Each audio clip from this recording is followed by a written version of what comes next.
Здравствуйте! Я рада вновь приветствовать Михаила Майзульса, историка-медиевиста, научного сотрудника Центра визуальных исследований Средневековья и нового времени РГГУ. Здравствуйте, Михаил! Здравствуйте! И продолжая наш цикл «Знаки и жесты. Как читать средневековые изображения», мы сегодня зададимся вопросом, о чем нам сообщают лица персонажей на средневековых скульптурах, как мы можем их интерпретировать, есть ли место эмоциям, индивидуальности в средневековом искусстве. На эти вопросы мы сегодня постараемся ответить в рамках нашего разговора. Михаил, с чего мы начнем? Мне кажется, мы начнем, как часто делают, с сравнения и с контраста. Если мы взглянем на лица Христа, Девы Марии, пророков, апостолов, святых, которые стоят слева и справа от порталов романских готических соборов, мы увидим, что очень часто они торжественно неподвижны. Спокойны, безмятежны, погружены в себя, и на этих лицах очень мало движения. Движение, которое передает скульптор с помощью застывшей гримасы, с помощью застывшей улыбки, с помощью застывшего жеста. И в какой-то момент эта ситуация меняется. Сначала на изображениях персонажей, принадлежавших к миру зла, демонов, грешников, появляются гримасы, кто-то из них хохочет, они начинают активно жестикулировать, потом мимика оживает у персонажей из сакрального пространства, у святых, у ангелов, у Девы Марии. И вот этот сдвиг от лица торжественно неподвижного к лицу живому, с которым нам проще себя идентифицировать, которое обращается к другим персонажам и более эмоционально насыщенно взаимодействует с нами, вот о нем я и предлагаю поговорить, о сдвиге, который происходит в эпоху готики в XIII веке. Тогда, получается, нам нужно обратиться к началу эпохи готики, чтобы посмотреть, когда этот процесс действительно начинает быть заметен. Да, точно, и можно даже на самом деле вернуться сильно дальше в прошлое и пытаться сравнить несколько хронологических пластов. Если мы посмотрим на очень многие статуи поздней античности, и портреты римских императоров, и статуи богов, и героев, и персонажей из преданий о греках и троянцах, из множества других типов изображений, мы увидим, что очень у многих из них чрезвычайно живая, правдоподобная, экспрессивная мимика. Классический пример, до которого в буквальном смысле недалеко ходить. Можем выйти в соседний зал и посмотреть на знаменитую статую Лаокона, Лаокон с сыновьями, которых оплетают и убивают морские змеи. Его лицо исполнено боли, его рот приоткрыт, голова наклонена, и мы видим и буквально чувствуем эмоцию, боль, которую испытывают персонажи. А теперь перенесемся на несколько столетий вперед, в раннее Средневековье, да, не обязательно даже в раннее, в X-XI век, и во многом даже в XII, и посмотрим на статуи христианских святых, христианских воинов, тех самых персонажей, которые стояли на фасадах соборов или внутри. У них мы на протяжении многих столетий не увидим ничего подобного. И интересно понять, как задолго до Большого Возрождения, случившегося в Италии в XIV-XV веках, еще готические мастера начали постепенно возвращаться к подобной экспрессии, открывать ее, ориентируясь и на античные образцы, и на собственные физиогномические поиски. Давайте тогда мы обратимся как раз к началу эпохи готики и посмотрим, как это оживление происходит, как вы совершенно корректно отметили, изначально в отношении персонажей, которые происходят из мира, так скажем, не очень позитивного, не очень расположенного к зрителю. Более чем не позитивного, но нам надо вернуться чуть все-таки от ранней готики все-таки в эпоху романскую, потому что первыми, как я сказал, оживают лица у персонажей, принадлежащих к миру зла. У демонов, у грешников, у всевозможных трудно идентифицируемых маргинальных типажей, людей, полузверей, населяющих капители, ряды консолей еще на романских храмах. Бесы смеются, это можно увидеть, если мы отправимся во Францию, в Бургундию, в маленький городок Визле, где стоит базилика, посвященная Марии Магдалине, Сент-Мадлен. И там на капителях есть много сюжетов, в которых кто-то, это может быть монах-аскет, это может быть, наоборот, грешник, сталкивается, в любом случае соседствует со смеющимся, широко раскрывающим пасть бесом. Одна из самых частых гримас, которая постоянно появляется и в романской скульптуре, а потом в скульптуре готической, это персонажи высовывают языки, либо растягивают себе рты вот так вот двумя руками, так что опять видны их хищные зубы.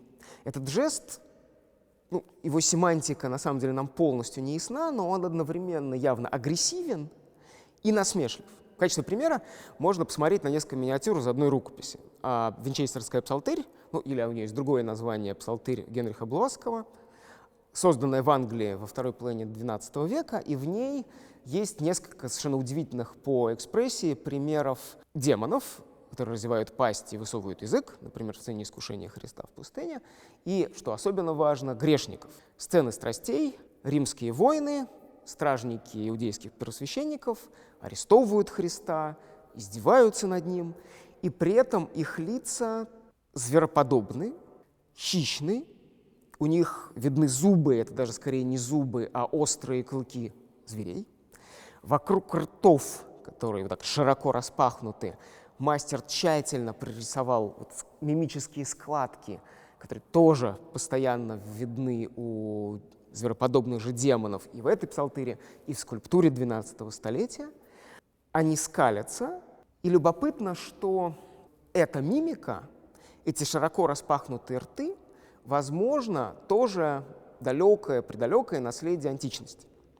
Вот пытаюсь понять, откуда взялся этот иконографический типаж демона и грешника широко распахнутой пастью, историки предложили два возможных таких античных истока или объяснения. Первый — это, конечно же, изображение Горгоны Медузы, всем известного чудовища, взгляд которого убивал, змеящиеся волосы, Персей ее обезглавливает, и дальше в античности изображение Горгоны с широко распахнутым ртом и очень часто с высунутым языком становится своего рода амулетом, апотропеем, защитным изображением, которое помещали на щиты, которое помещали на воинские доспехи. И в Средневековье прекрасно об этой традиции было осведомлено. Сохранялись и сами изображения Медузы, и представление о том, что ее дьявольский лик можно было поместить на щит. Это один вариант. Второй — это античные театральные маски. Античный театр, зрители сидят далеко, персонажи актеры надевают маски. Маски, естественно, для того, чтобы черты их лиц были хорошо различимы на большом расстоянии, с очень четко вылепленными, такими утрированными чертами лица, с яркой раскраской. Но актеры что-то еще говорят. Эпоха, понятно, до всяческих микрофонов, зрители должны их услышать, и самой архитектуры амфитеатров, которая помогает в этом деле, все-таки мало. Маска — это своего рода небольшой раструб. Огромный рот, который усиливает звучание голоса в довольно причудливые очень часто формы. И как выглядели античные маски в Средневековье тоже, по крайней мере, кто-то знал. И вот есть любопытный момент. Я говорил о том, что в течение очень долгого времени лица персонажей, принадлежащих к миру сакрального, были спокойно, торжественно неподвижны. Но вплоть до самого конца Средневековья, в новое время это почти то же самое, мы очень редко можем увидеть Христа, Деву Марию или святых не то что с широко открытыми устами, но даже с едва приоткрытым ртом. Даже когда они говорят, или подразумевается, что они говорят, мы видим это по жестам, их уста почти всегда закрыты. Если мы видим персонажа с широко открытым ртом и не знаем, кто это, и нет каких-то других атрибутов, которые позволяют нам сразу же понять его идентичность. Относиться к нему хорошо не стоит. Да, доверять ему не стоит. Доверять ему не стоит, ходить с ним в разведку тоже нет. Мы можем с достаточной степенью обоснованности предположить, что это кто-то, принадлежащий все-таки к миру негативного, к миру зла. Есть, конечно же, исключения. Это довольно редкие, но все-таки мы можем их, так сказать, поющие ангелы. Вспомним в XV веке знаменитых поющих ангелов у Ван Эйка на Генском алтаре. Есть и более ранние примеры, есть какие-то поющие клирики. Давайте перейдем теперь на шаг дальше к готике и к тому, как впервые, ну, если судить по памятникам, которые сохранились, естественно, начинают оживать и лица у персонажей из мира сакрального. И тут нужно опять перенестись. Мы все время находимся во Франции, в Реймсе. Огромный, амбициозный готический собор, посвященный Богоматери, Нотр-Дам, как и парижский Нотр-Дам, и амьенский Нотр-Дам, значимый в политической истории французского королевства. Именно там на царство помазывают государей. И в этом соборе есть два очень важных типа изображений, которые можно сравнить даже с такими экспериментами в сфере физиогномики. Первый, еще возвращающий все-таки нас в эпоху романики к демонам, грешникам и персонажам маргиналей, это знаменитые реймские маски. В нескольких местах, очень высоко, иногда в пространствах труднодоступных, а иногда вовсе недоступных для взора, сохранилось больше сотни, а должно было быть их, как историки предполагают, больше 150 личин, голов, выполненных с таким удивительным уровнем мастерства и реализма, которые открывают рты, скалятся, хмурятся и чрезвычайно физиогномически изобретательны и разнообразны. Кто они, мы не очень понимаем. Никакие тексты с ними связанные не существуют. Сами они изолированы от какого-то контекста, есть просто головы в этих труднодоступных местах, грешники, безумцы, одержимые, какие-то отверженные социальные типажи, образы обличительные, а может быть, некоторые из них образы насмешливые, поскольку обличение и насмешка, демоническое и комическое в средневековой культуре отстоят не очень далеко друг от друга, или просто физиогномические эксперименты, лишенные конкретного смысла. Существует огромная литература, где историки, искусствоведы пытаются найти ответ, но этого не знаем. Важно то, что реализм и удивительное мастерство этих голов, этих масок, на самом деле так велики, что их можно сблизить с изображениями, которые, по своей задумке никак с ними не связаны, но визуально порой похожи.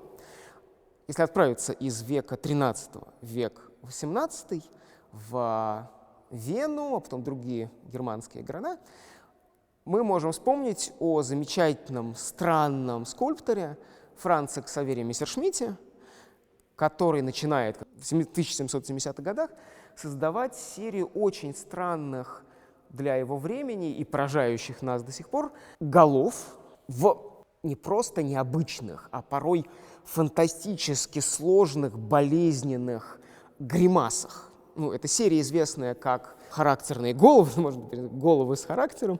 На самом деле, порой напоминает о реймских масках, или, можно сказать, наоборот, точнее, что реймские маски своей сложной мимикой и причудливой болезненностью, некоторые из них предвосхищают визуальные эксперименты Мессершмитта. И не случайно по времени вы упомянули эту серию, это ведь уже близко к эпохе романтизма, которая как раз, в общем-то, актуализирует интерес к средневековому наследию, то есть эти параллели действительно возникают не случайно. Но вы упомянули о двух типах изображения. Давайте вернемся к Реймскому собору. Да, есть, естественно, маски удивительно изобретательные, натуралистичные, но возвращают идейно и визуально нас все-таки к романской эпохе. И есть знаменитые улыбающиеся ангелы. И это действительно новация. Понятно, что на любом фасаде собора, в любом пространстве собора, вообще в любом пространстве христианской иконографии ангелы — это одни из самых распространенных персонажей, но в Реймсе в нескольких сценах у них на лице появляется улыбка. Улыбка — это, конечно, не гогот, не смех с широко раскрытым ртом, который характерен исключительно для демонов, это очень-очень легкое, даже не приоткрытие уст, а такое поднятие краешков губ, радость, просвечивающая сквозь лицо.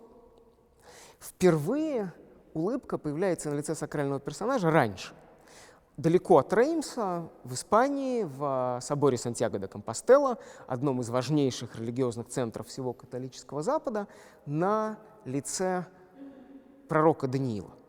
Но он все-таки остается каким-то таким редким, исключительным образом, без, вероятно, прямого продолжения. А тут этих ангелов в Реймсе несколько, и реймские улыбки становятся образцом для множества других улыбающихся ангелов, улыбающихся праведников в пространстве уже всей Северной Европы, и в германских землях, и вплоть до позже Скандинавии. Первый ангел, который чрезвычайно известен, мы увидим его в сцене Благовещения. Это не просто ангел рядовой, а архангел Гавриил, который стоит перед Девой Марией. Он улыбается, и эта улыбка выражает, как формулируют историки, используя латинский термин, который мы не находим ни в каком средневековом тексте по отношению именно к этим ангелам, «gaudium aeternum», то есть некая вечная радость, радость вечности, радость спасения, ликование, блаженства. Можем использовать совершенно разные синонимы для того, чтобы описать этот жест лица.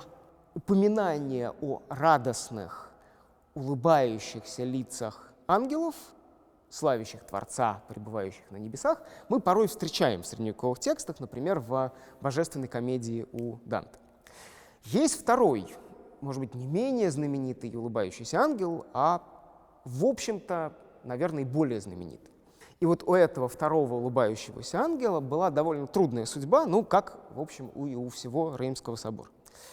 914 год, начало Первой мировой войны. Реймс — это северо-восток Франции, как раз пространство, где разворачиваются тяжелые бои между германскими войсками и войсками французскими. Реймс оказывается на линии обстрела, и в течение очень долгого времени город подвергается целенаправленной бомбардировке из тяжелых орудий. Часть большая города разрушена, собор тяжело пострадал, многие статуи были уничтожены. Еще во время войны изображение изуродованных немецкими снарядами статуй становится образом, иконой французского мученичества и мученичества исторических памятников, самого собора, и других памятников тоже.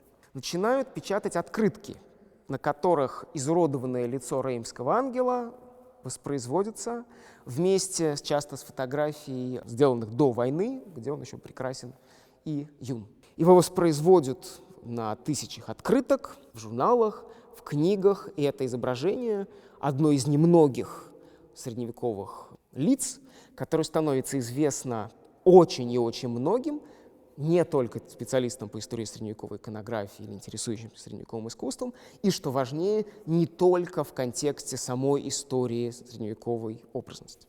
И вот интересно, что в итоге скульптуры были восстановлены, но в нашем музее хранятся слепки как раз статуи Реймского собора, которые были сделаны еще до Первой мировой войны, и таким образом хранят первоначальный облик статуи, что тоже, конечно, чрезвычайно важно.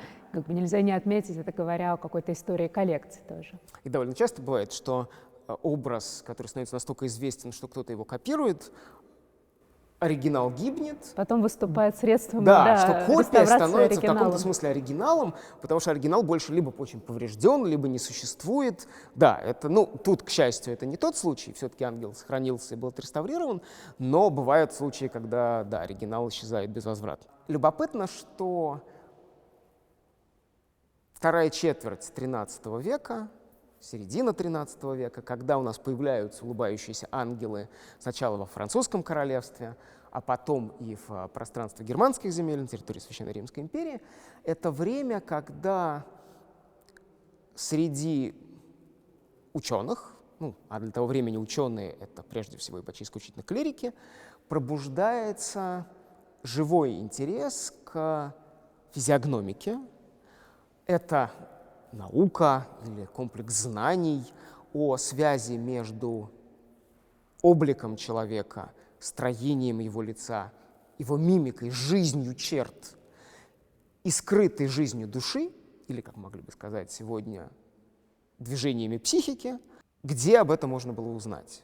Конечно, существовали античные физиогномические трактаты или трактаты шире, медицинские, в которых были небольшие отрывки, или отрывки пространные, посвященные физиогномике в контексте психологии и физиологии. Их переводят, начинают писать собственные средневековые христианские латинские трактаты естественно, восходящие к античным прообразом, но вносящим порой что-то новое или кодифицирующими античные тексты иначе. Ну, тут можно вспомнить прекрасного автора Михаила Скотта, ученого, придворного императора Фридриха II, который для своего государя пишет книгу в физиогномике, которую изучал, переводил замечательный медиевист Олег Воскобойников. Но это, естественно, не единственный такого рода текст. Как часто бывает, мы не можем проследить прямых связей между текстами, посвященными лицу и его чтению, и улыбающимися ангелами или улыбающимися святыми.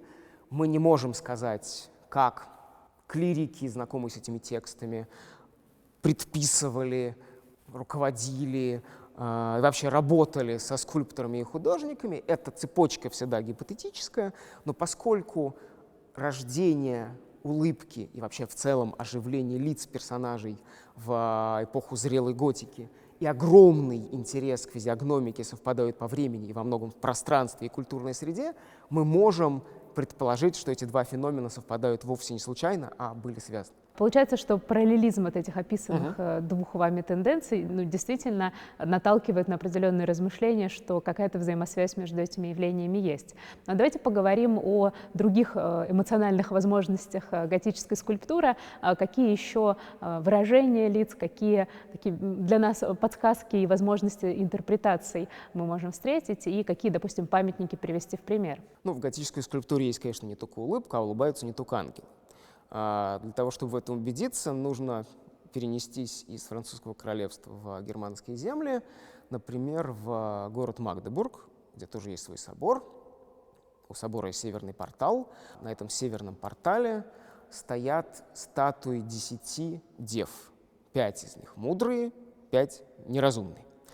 И эти статуи были вырезаны в середине XIII века. Что это за сюжет? Есть известная евангельская притча, рассказанная Иисусом в контексте разговора о воздаянии, о страшном суде и о разделении между праведниками и грешниками. Он говорит: «Царствие небесное подобно 10 девам, которые, взяв светильники свои, вышли навстречу жениху. Из них 5, продолжу цитату, было мудрых и 5 неразумных. Неразумные, взяв светильники свои, не взяли с собой масло. Мудрые же вместе со светильниками своими взяли масло в сосудах своих». Что происходит дальше? Дальше ночь, жениха нет, в какой-то момент жених является, и оказывается, что у неразумных дев масла нет. Они просят своих подруг это масло им одолжить.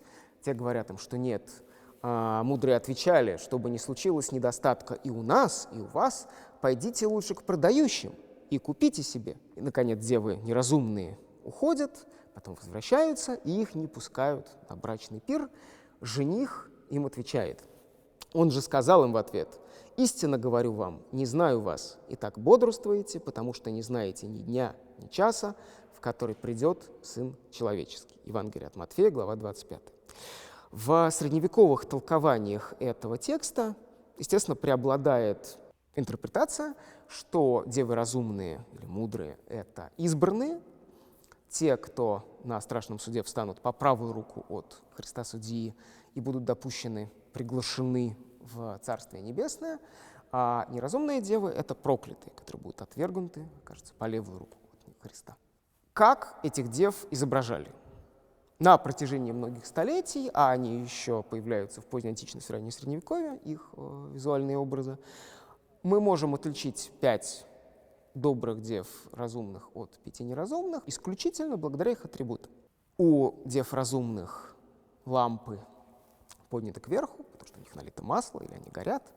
У неразумных лампы пусты, масла в них нет, они опущены, естественно, там нет пламени. Девы разумные одеты как замужние дамы, они благопристойны, их волосы покрыты, их одежды не обнажают фигуру и не дают сквозь складки ее, если не увидеть, то предположить.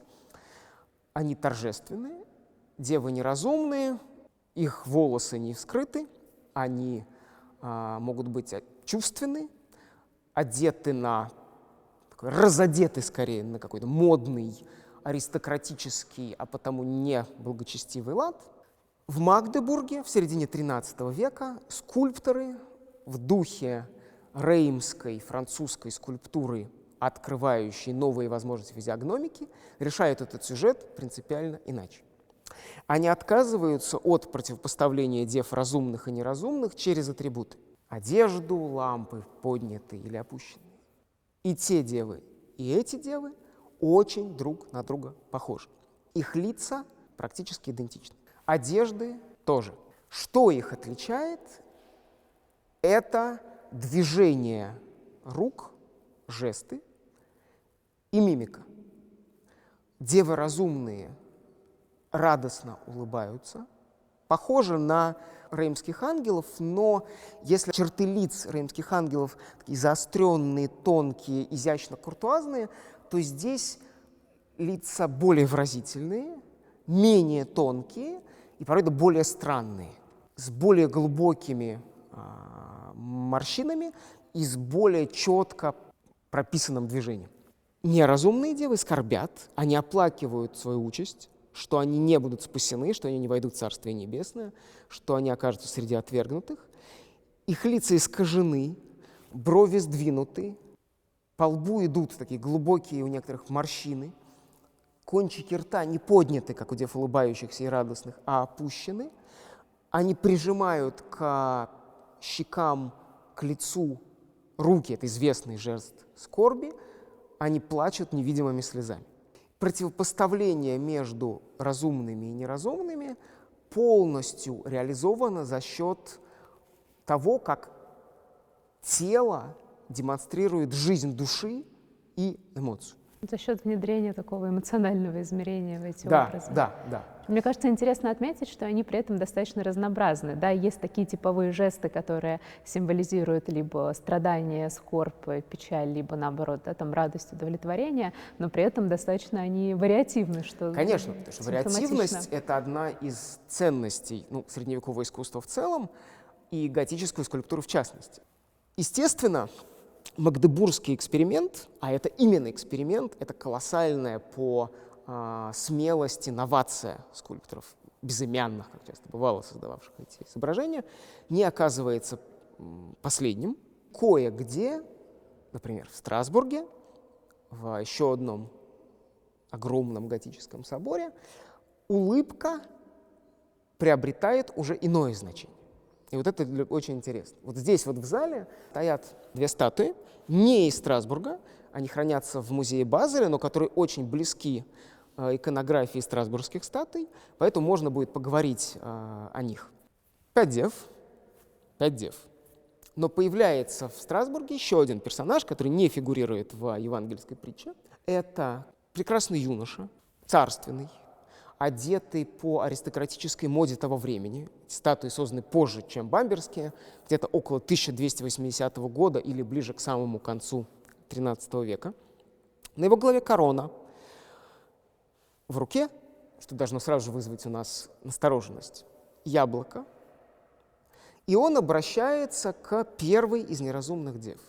Неразумная дева одновременно рада, сконфужена. Она отвечает его улыбке, а он вот слегка улыбается, своей. Кто этот юноша? Этот юноша — князь мира сего, то есть дьявол, сатана, искуситель. А яблоко, которое он протягивает, естественно, не может не напоминать о грехопадении первых людей, а неразумная дева оказывается своего рода новой Евой, готовой, так же, как и ее прародительница, пасть перед искушением сатаны. И есть любопытный момент, который видим мы, особенно если мы стоим не перед собором, а зашли в зал Страсбургского музея, где оригинал этих статуй стоят сегодня, мы и можем подойти к ним, можем обойти их вокруг, подойти к ним близко, а не вынуждены стоять перед фасадом собора и пытаться разглядеть их снизу. Спереди он прекрасен, но вся его спина уподобляет его смрадному разлагающемуся трупу. Она обнажена, в ней кишат змеи, ящерицы, жабы. Но здесь разложение тела и эти гады означают прежде всего не распад физический, а распад духовный, поскольку и разложение, отвратительные запахи, и змеи, и жабы, и ящерицы — это одновременно привычные символы демонов, и смерти не первой физической, а смерти второй духовной, то есть вечной погибели. Что важно для нас, это, конечно, улыбки. Амбивалентность. Амбивалентность. Вот это чудесное совершенно слово, которое очень любят историки, и здесь оно полностью применимо и к месту. Улыбка в Магдебурге — это характерная черта мудрых дев, олицетворяющих спасенных, а неразумные девы, олицетворяющие осужденных, плачут и скорбят. Здесь же улыбка ассоциируется уже не с вот этим гаудиум этернум, радостью спасения, а с соблазнением, с искушением и с грядущей погибелью, и она очень сильно отличается от романского смеха демонов, этого хохота широко распахнутым ртом, но идейно родственно уже и ему. Мы с вами поговорили про оживление посредством внедрения эмоций, внедрения вот этого движения души. А как оживление происходит в статуях, когда речь идет, например, про какую-то, может быть, большую индивидуальность, больше интерес к конкретной личности? Вот можем ли мы такие примеры обнаружить в искусстве XIII века или, может быть, более позднем? Да, конечно, можем. И для этого хорошо перенестись из пространства сакральной иконографии, изображений ангелов и святых к скульптуре, представляющей уже реальных, хотя, можно сказать, что святые тоже многие были реальные, не канонизированных, не почитаемых как небесные заступники, земных персонажей. Еще один германский город, еще один германский собор — Наумбург. И там, если мы войдем внутрь и пройдем в западный хор, и посмотрим на статуи, стоящие на небольшой высоте, гораздо лучше доступные взору, чем многие фигуры, установленные на фасадах соборов где-то очень высоко, перед нами предстоит галерея из 12 фигур, мужчин и женщин, которые до сих пор поражают своей, хочется сказать, живостью, но какое-то очень банальное и неточное слово, своей, хорошо, остановимся на нем, своей жизнью, индивидуальностью, совершенно нетипичной для все-таки готической скульптуры той поры. Они частично раскрашены, у лиц есть выражения, отличающие их друг от друга, они все очень и очень разные. И важно, что мы даже знаем, кто это. Это жившие задолго до того, как эти статуи были созданы, их вырезают в середине XIII века, донаторы, благодетели Наумбургского собора. Мейсонские маркграфы, их жены и другие сильные мира сего, которые либо были основателями собора, либо делали в него крупные вклады в более поздние времена. Это не портреты. Никто из скульпторов XIII века не мог знать, как выглядели господа, жившие в XI, начале XII столетии. Это вымышленный ретроспективный портрет, но в этом ретроспективном портрете появляется новое для того времени стремление к индивидуализации. Давайте посмотрим на них более внимательно. Есть два брата. Главный из этих персонажей — маркграф Экехард и Герман, его младший брат, который стал маркграфом после того, как Экехард умер. Рядом с ними стоят их жены. У Экехарда Ута, у Германа Реглинда. Давайте посмотрим на их лица. Экехард, он ничего не боится, он спокоен, торжественен, это уверенный в себе, немолодой, достаточно грузный мужчина. Его лицо очень далеко от идеализации. У Экехарда такой тяжелый двойной подбородок, он совсем не юный, ему где-то, наверное, лет 45, если можно судить по нему, но при этом он спокоен и полон уверенности. Не таков его брат Герман. Герман был старшим, но умер он более молодым, чем сменивший его младший брат Экехард, и потому Герман изображен, если не юношей, то таким молодым мужчиной, И в его фигуре нет совсем этого уверенного спокойствия, характерного для младшего брата. Герман чуть-чуть наклонил вперед голову, он придерживает одной рукой щит, за щитом меч, но в том, как его тело держится, как склонена его голова, явно есть гораздо больше, банальное слово, лиризм, полностью отсутствующий у Экихарда, но лицо при этом менее индивидуализировано. Посмотрим на их жен. Это две очень и очень знаменитые фигуры. Сами женщины, Ута, супруга Экихарда, и Реглинда, супруга Германа, как исторические персонажи, не так известны, но статуи и в истории искусства, и в истории готической скульптуры, и вообще в истории немецкого национального сознания сыграли очень большую роль. Ута, как и Экихард, ее супруг, спокойно, торжественно смотрит вперед, ее голова поднята, лицо не выражает почти никаких эмоций, на ее голове корона с условными стилизованными лилиями, флёр-де-лис. Эта статуя, как и фигура ее мужа, сохранила следы средневековой раскраски. И нужно понимать, что изначально они были еще более живыми, чем сейчас, просто в силу того, что их кожа была в цвет кожи, на их щеках играл румянец, были выделены глаза, зрачки, и они были живоподобны, как любили делать в Средневековье. Ута, жена Экихарда, превратилась в истории немецкого искусства в воплощение идеальной женщины, воплощение идеальной знатной дамы и воплощение идеального немецкого характера. И эта тема, естественно, приобретает особое значение в нацистскую эпоху, когда ищут германские корни, арийский нордический идеал, в том числе и в женской красоте. Естественно, поиски нацистских идеологов обращаются к немецкому средневековью.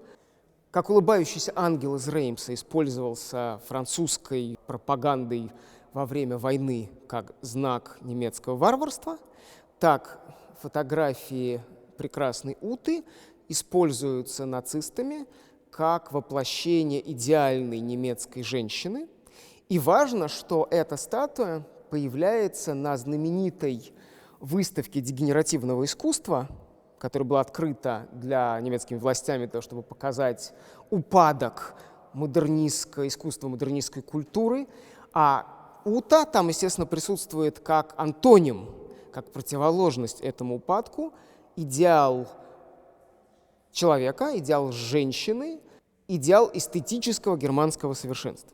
Но образ действительно становится таким практически хрестоматийным уже. И тут можно вспомнить, как у некоторых исследователей фигурирует информация о том, что якобы великого Умберто Эко как-то спросили, какой женский образ из истории искусства он бы выбрал в качестве спутницы для какого-то красивого вечера. И вот он как раз назвал Уту Наумбургскую. То есть действительно тут... Ута серьезная, солидная женщина, которая не могла не покорить куртуазного итальянца Умберто. Совершенно верно. А что насчет Реглинды? Да, Реглинда совершенно не похожи. Вот как разительно отличаются друг от друга два брата, Экихард и Герман, точно так же далеко друг от друга отстоят и их жены. Реглинда хохотушка, на ее лице довольно странная улыбка, напоминающая о улыбках реймских ангелов, но все-таки такая более живиальная и, наверное, менее изящная. И менее мотивированный сюжетом. Естественно, в улыбке Реглинды видят олицетворение куртуазной, дворцовой, рыцарственной обходительности, такой идеал прекрасной, элегантной дамы. Пытаются толковать, скорее, в ключе сближающем этот образ с реймскими ангелами и уже христианским контекстом, что это скорее не куртуазность, а радость по поводу того, что она пребывает в раю, что ее фигура установлена недалеко от алтаря, и вообще она причастна к спасению. Еще одна линия истолкования, которую порой историки используют, это вопрос иерархии. Герман старший, его жена стоит выше на иерархической лестнице, чем Ута, супруга Экихарда, и что, возможно, улыбающаяся Фриглинда своей улыбкой демонстрирует свое превосходство над соперницей, конкуренткой. Важный момент для истории готической скульптуры и всего средневекового искусства связан с тем, что вот здесь совмещаются две линии развития, которые я наметил в самом начале нашего сегодняшнего разговора. Это интерес к физиогномике, к живости лица, к экспрессии. И вторая линия — это линия индивидуализации. Возвращаемся к тому, что ни один брат, ни другой, ни их супруги не вписаны в стандартный для более ранних эпох и вполне живущие в это время в других памятниках и в других статуях канон идеальных монархов, идеальных королев. Все они очень разные. Из этих первых попыток индивидуализации позже, в XIV столетии, а потом уже окончательно в XV, появляется портрет в современном смысле этого слова, изображение самостоятельное, которое создается прежде всего или исключительно для того, чтобы запечатлеть черты конкретного человека. Но истоки рождения портрета средневекового, а потом уже портрета нововременного, лежат в поисках готических мастеров XIII века, в их поисках физиогномической выразительности и далекой от идеала индивидуализации. Таким образом, мне кажется, что у нас получился замечательный итог нашего разговора. Мы проследили, как через тенденцию интереса к физиогномике, к расширению эмоционального мира, какой-то такой эмоциональной выразительности, динамичности в изображении средневековых каких-то героев, рождается через это и еще одна важная тенденция — интерес к индивидуализации, интерес к портрету, который очень часто ассоциируется с культурой эпохи Возрождения, но на самом деле портрет рождается в недрах средневековой культуры, что чрезвычайно симптоматично, и, мне кажется, нам удалось сегодня эту тенденцию проследить и, в общем, охарактеризовать ее особенности, что чрезвычайно ценно. Реймский улыбающийся ангел не знал, что он будет далеким предком столь многих портретов эпохи Возрождения и Нового времени, но, несмотря на это все-таки отчасти так.